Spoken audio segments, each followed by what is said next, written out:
My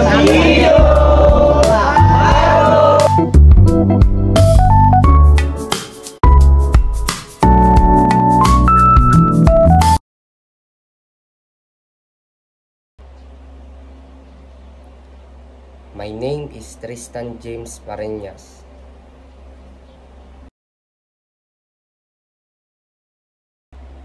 My course is BS MARE first year 1B3.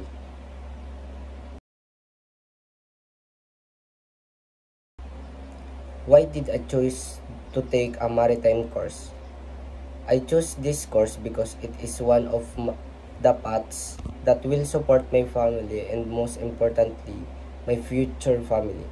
It is also where I felt happiness and excitement for the coming years.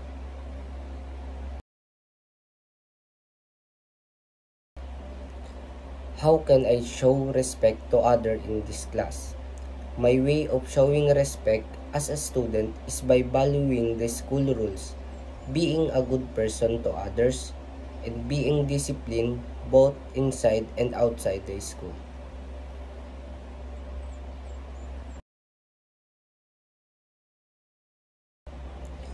In 5 years, I will become a sailor for my family. I will have a lot of money that will allow me to buy the things I dream of, which will bring joy to my family. I will be able to build the house I have always dreamed of for my future family and my future.